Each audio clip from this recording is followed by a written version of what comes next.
Assalamualaikum warahmatullahi wabarakatuh teman-teman semua. Selamat datang di channel ini bersama saya Afif Izzuddin Zain.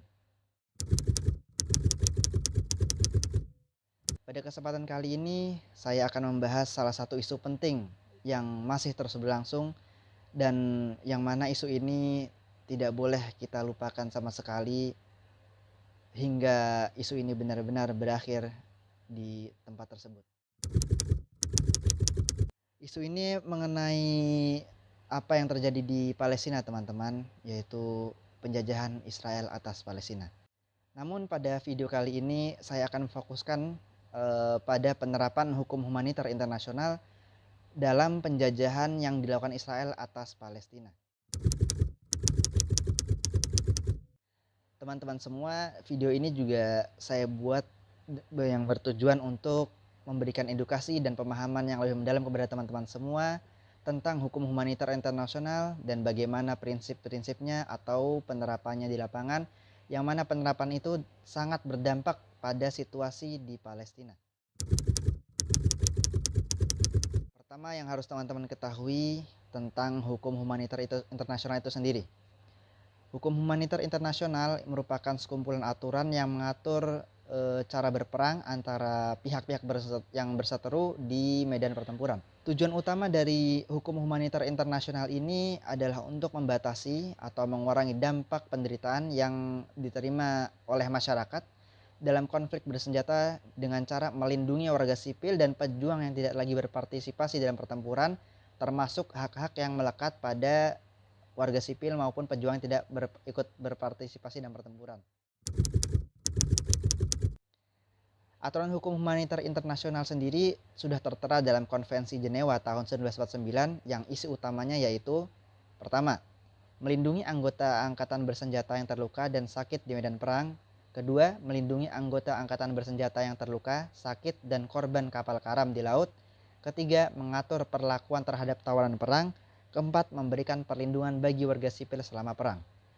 Aturan-aturan yang tertera tersebut, teman-teman, haruslah diterapkan oleh siapapun, pihak manapun, atau negara manapun pada saat kondisi perang atau konflik.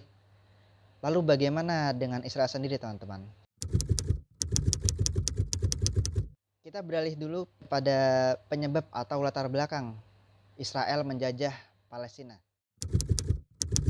Teman-teman, akar masalah sebenarnya ada pada klaim Israel atas tanah Palestina yang mereka duduki.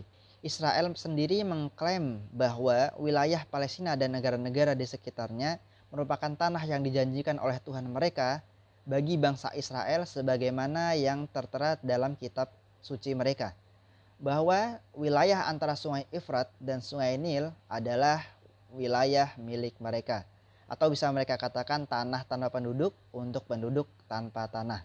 Inilah yang sebenarnya menjadi penyebab atau akar masalah Israel menjajah Palestina. Padahal sebagaimana kita ketahui, jika mereka mau jujur pada diri mereka sendiri, umat Yahudi pun sudah sejak lama hidup bersama masyarakat setempat dan tidak ada masalah. Bahkan ketika Khilafah Utsmani yang memimpin wilayah tersebut, tidak ada diskriminasi maupun ketidakadilan yang dialami oleh bangsa Yahudi. Jadi apa yang sebenarnya mereka narasikan hanyalah keinginan atau nafsu mereka semata. Beberapa peristiwa berdarah juga berkali-kali di Palestina, bahkan sejak sebelum pendirian negara Israel di atas tanah Palestina tersebut, yaitu sebelum tahun 1948. Yang mana pendirian tersebut juga didukung oleh Inggris. Tentu peristiwa-peristiwa berdarah yang terjadi pasti semua itu sudah melanggar aturan hukum internasional yang disepakati dan dibuat oleh kesepakatan bersama dunia internasional. Jika teman-teman mau mengetahui pelanggaran hukum humanitar internasional yang dilakukan oleh Israel, beberapa diantaranya sebagai berikut.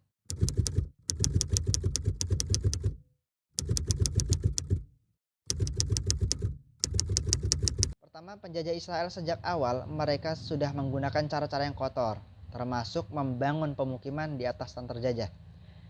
Jika membangun pemukiman di atas tanah orang lain tanpa persetujuan saja sudah dianggap ilegal atau melanggar hukum. Lalu bagaimana jika pembangunan itu dilakukan dengan cara menghancurkan rumah-rumah penduduk menggusur mereka tanpa kompensasi, atau bahkan membunuh pemiliknya agar tanah tersebut tidak lagi berpenghuni. Jelas ini sudah melanggar HAM, apalagi ini konteksnya adalah penjajahan, yang mana jika terjadi bentrokan atau konflik militer antara dua kubu, maka sipil wajib dilindungi, termasuk hak-haknya. Di sini jelas Israel sudah melanggar Konvensi Jenewa tahun 1949 berupa tidak memberikan perlindungan bagi warga sipil, bahkan menyerang warga sipil dan menghancurkan hak-haknya. Penjajah juga melakukan pemblokiran Gaza terhadap penduduk sipil. Bantuan-bantuan seperti akses makanan, air, dan kesehatan semua diblokir oleh penjajah Israel atau bahkan dirusak. Jelas ini melanggar hukum internasional yang mana telah disepakati sebelumnya. Mereka bahkan tidak bersikap satria dengan tetap menjadikan warga sipil termasuk lawan mereka. Sekali lagi, apapun alasannya, warga sipil tidaklah termasuk objek yang dibenarkan untuk tindakan secara militer. Teman-teman, jika pelanggaran hukum yang dilakukan Israel terhadap warga sipil saat terjadi bentrokan, maka akan sangat panjang daftar pelanggarannya yang dapat disebutkan. Beberapa lainnya secara singkat saja, teman-teman, antara lain yaitu penjajah Israel menggunakan senjata yang tidak dibenarkan dan sangat berlebihan terhadap pejuang maupun warga setempat, di mana senjata itu seperti bom fosfor yang mana senjata itu sangat berbahaya bagi manusia.